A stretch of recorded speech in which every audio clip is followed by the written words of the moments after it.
Salut bande de fous, ici le Babtou, sortez vos dicos, on va voir un nouveau mot.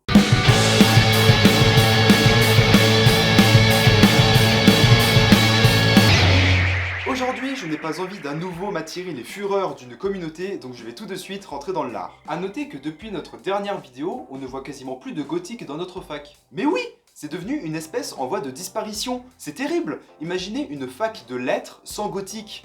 C'est comme une télé-réalité sans débile, ça manquerait d'un petit charme quand même, voyez. Après c'est bon, on va pas en parler 15 000 ans, hein. Nous ce qu'on veut savoir maintenant, c'est quelle est la lettre du jour. C'est exact. Aujourd'hui, on va parler de M. Ah, c'est pas celui à qui tu ressembles après t'être séché les cheveux?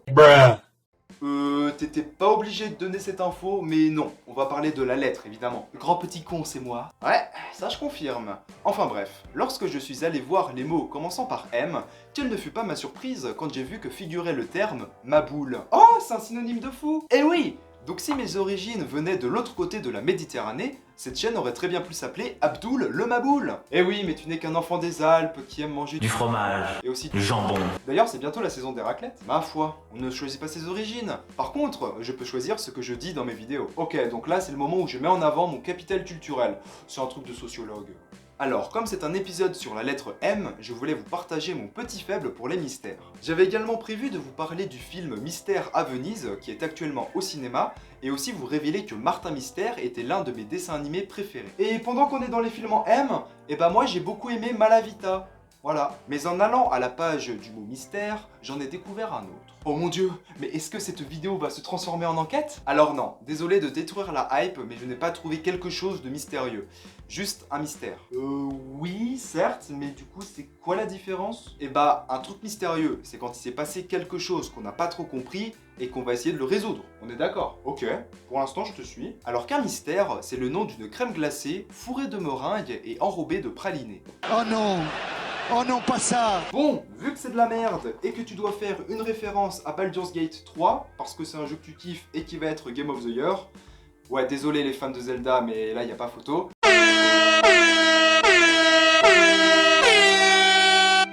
Tu vas devoir nous convaincre avec un jet de persuasion basé sur ton charisme. Du coup, t'as pas de bonus. Et donc, tu devras faire 15 ou plus avec un D20. Vas-y. Ah, ok alors, t'as fait 1. Donc ça s'appelle un échec critique, hein, pour ceux qui sont pas initiés au jeu de rôle. Et donc ça veut dire que on est tous d'accord pour dire que ton mystère, c'est nul à chier. Ok, j'ai compris. Je vais me rattraper, surtout auprès des mecs. Ouais, c'est pas de nous mettre dans ta poche, hein, on se méfie maintenant. Ah mais si, hein, je te promets, j'ai trouvé 2 mots qui servent à qualifier les femmes. C'est merveilleux. D'accord, tu as mon attention. Alors d'abord, j'ai le terme mégère. C'est un mot assez connu tout de même. En général, on l'utilise pour parler d'une femme acariâtre, c'est-à-dire qu'elle est d'humeur querelleuse, difficile à supporter quoi. Ok, tu te rattrapes bien. Donc messieurs, et certaines mesdames, lorsque votre copine rentre dans sa période, vous savez de quoi je parle, on peut dire qu'elle se transforme en mégère pendant une durée d'environ une semaine. Ok, du coup mégère, c'est ça. Et c'est quoi le deuxième? Alors, l'autre mot que j'ai découvert est moins commun, il s'agit de midinette. Ça n'a rien à voir avec être à l'heure à midi pile. Ah non. C'est pour décrire une jeune fille frivole et naïvement sentimentale. Un bon terme pour qualifier les fans de Twilight. Ouais, bon, après en 2023, clasher Twilight, ça se fait plus trop.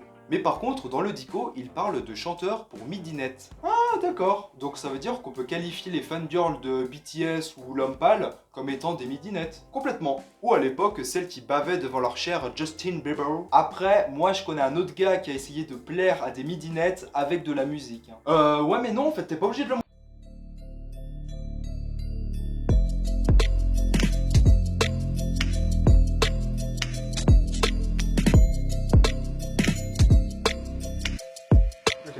Ok.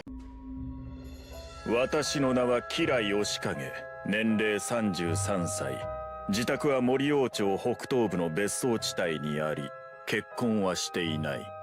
仕事は亀有チェーン店の会社員で、毎日遅くとも夜8時までには帰宅する。タバコは吸わない。Ok les marinettes, faites du bruit! Garçon s'il vous plaît, c'est quoi le dessert mystère? Eh bien il s'agit d'une crème glacée fourrée de meringue et enrobée de praliné. Ah bon? Eh bien le tiramisu dans ce cas. Ouais mec, je t'appelle parce que demain soir je serai pas dispo et j'ai repas avec la belle-mère, je peux pas rater ça, mais ça me fait chier putain, c'est une mégère en plus. laisse tomber quoi. Hercule Poivron, vous voilà à nouveau devant un bien étrange mystère. Oui, en effet, jeune homme. Et c'est peu de le dire. Merci au hérisson de m'avoir épargné de ce dossier sur internet, et merci à vous d'avoir regardé cet épisode M des mots du Dico. S'il vous a plu, n'hésitez pas à mettre un pouce en l'air ainsi qu'un commentaire, aussi mystérieux soit-il. Je vous souhaite une bonne journée, et je vous dis à la prochaine pour l'épisode N. Allez, bisous!